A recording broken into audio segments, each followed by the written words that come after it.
Hi, I'm Jonathan Rudmen from a company called Rapid Performance. Myself and my father has owned the company as co-owners. We started the company a couple of years ago with the fact that we've got a lot of racing knowledge and we stopped racing because we couldn't afford it anymore. So we've got all this knowledge that we wanted to pump into some nice builds out there and actually just build. We just like working with our hands. We finally found a customer willing for us to actually help him out with a couple of his builds.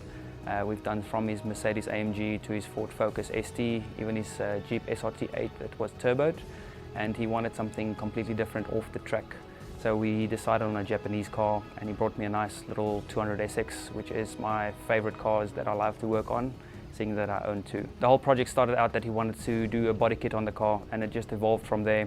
We imported the body kit. It's a nice Rocket Bunny V2 kit. It's one of the popular kits for the chassis.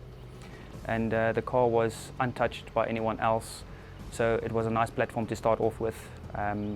It had just evolved from doing the body kit and some paint work and everything like that, and it went into something completely different. So we built a complete Frankenstein, changing the motor, changing the gearbox, even done some suspension work on the car, coilovers. We fitted nice big wheels on it, and we had to space it out by 50 to 80 mils to fit in the nice wide body kit that we put on. The motor has also not been untouched. From the headwork that's been ported and flowed to cams, we've done ACL race bearings, Brian Crowler conrods, some nice forged pistons in there as well. We've upgraded the oil pump to a nice RB26 running gear on it. Nice standalone management systems that we do also work with hand in hand with Spetronics. Even carbon work from the canards to the rear diffuser.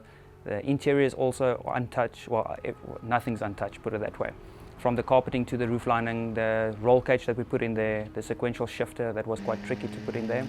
The audio system we've done for him as well. Carbon work on the steering wheel, the gauges, everything. There's nothing in there that we haven't touched or changed on the vehicle. So the main focus of the car was to go hand in hand into like a partnership and to take it to car shows to show the people that what can actually be done in South Africa, local is lekker, like they say. And we feel that with this build, we will give some of the international guys a run for their money.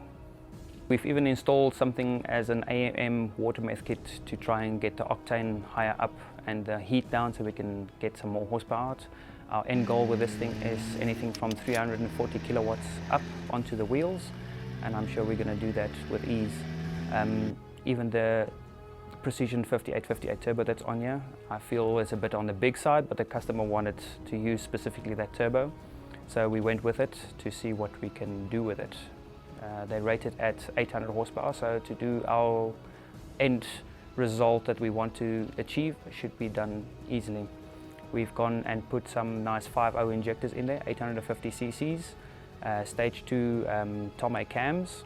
We've ACT lightened flywheel with some nice copper puck clutch system that we built customly for him.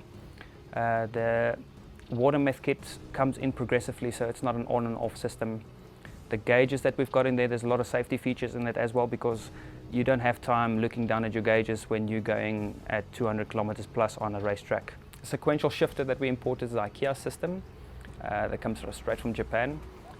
Quite tricky to set up. It converts an H pattern to a sequential, so it means that you only have to shift backwards and forwards. You don't have to go left or right anymore. It's like a motorcycle.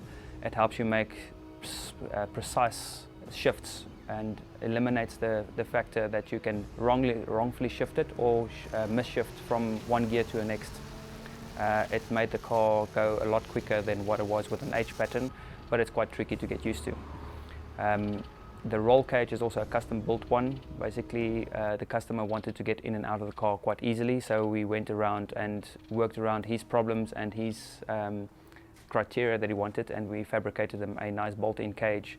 So if he ever wants to remove it, it takes about an hour or so, and the whole roll cage is out. We did a rear seat delete, that we deleted the rear seats, took them out, and we covered it in a nice case that we built for him, that we covered in some nice cloth. And that conceals all your batteries and your pump and everything for the lift kit that we put in. So we've also incorporated a nice lift kit in the car that we've manufactured locally from our own prototyping and everything. It works on an air suspension system, almost the same as the airbags, guys, but the nice thing is it fits on your coilovers. So you have the handling and the durability of your coilovers, but you have the flexibility of lifting your car 50 mils for speed bumps and driveways. It works on a compressor and a tank system, which in turn have 4 cups that we've manufactured locally and developed locally to lift your car off the floor. It works brilliantly for cars that is very low, like this one. It's at some point it's at 30 mils off the floor. So all in all, I would say there's not much on this car that we haven't touched or changed to the customer's specifications. I hope you guys enjoy this feature on this vehicle. I sure know that we did. We loved it. Was as a labor of love that we had with this vehicle. So if you have anything that you would like to do to your own cars, I would suggest you do that. Don't let anyone hold you back. Don't build it for anyone else, build it for yourself. Hope you guys enjoy. Ciao.